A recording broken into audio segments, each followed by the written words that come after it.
Eski sevgiline bakalım mı? Şu an bu dönemlerde seni düşünüyor mu, düşünmüyor mu? Aklında var mısın yoksa unutmuş mu? Niyet edin kendinizi karşı tarafa. Unutmayın ki genel bakımda herkes de kendisini göstermemesi normal. Bunun için şahsi bakımlar var. Şahsen bakım için beni arıyorsunuz. Nazlı abla şahsi bakım istiyorum. 2 WhatsApp numaram bütün profil resimlerimin altında var. Ya da ki Naz Dünyası 77 Instagram sayfam. Arkadaşlar ben kendim normalde tarotçu değilim.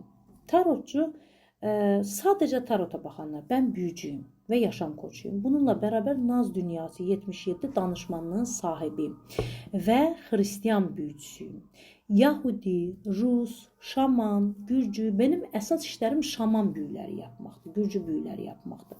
Voodoo bebəklə karşı tarafın cinselliyini, beynini, kalbini, cismini, her şeyini size ruhen ömürlük bağlama var, 10 illik bağlama var, ne bileyim bir senelik var, ritüeller var. Esasen bebeklerle çalışırım, ömürlük işlemler. Ayırma işlemleri, boşandırma, mahkeme kazanmaları, hapis cezasının kısaltılması, hapisten çıkarılma, çocuk ahlakı, paranızın geri gelmesi, kiminse size borcu varsa bunun geri gelmesi saymakla bitmez. Çok işler yapıyorum. Burada hepsini söylemek istemiyorum.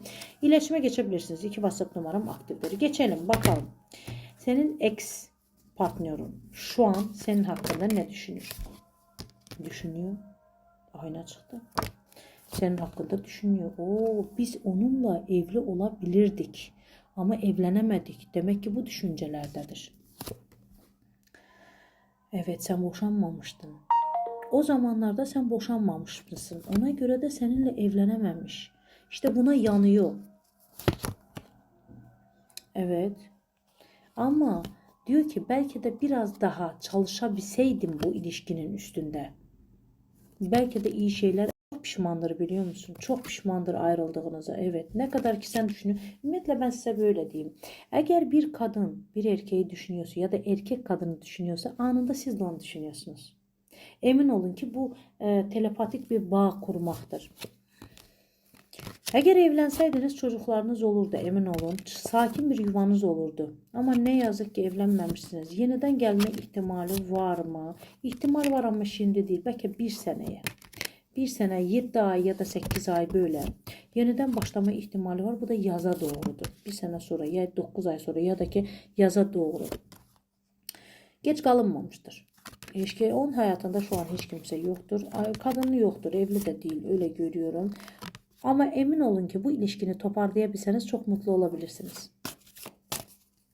İsmindeki harfleri bak. Yakışıklı bir erkektir. İsmi D ile başlıyor. D ile başlıyor. E ile başlıyor. Ve A ile başlıyor. Tam sana duyguları var mı? Çok var ve geri dönmeyi kafaya koymuş. Evet, alın kabul edin.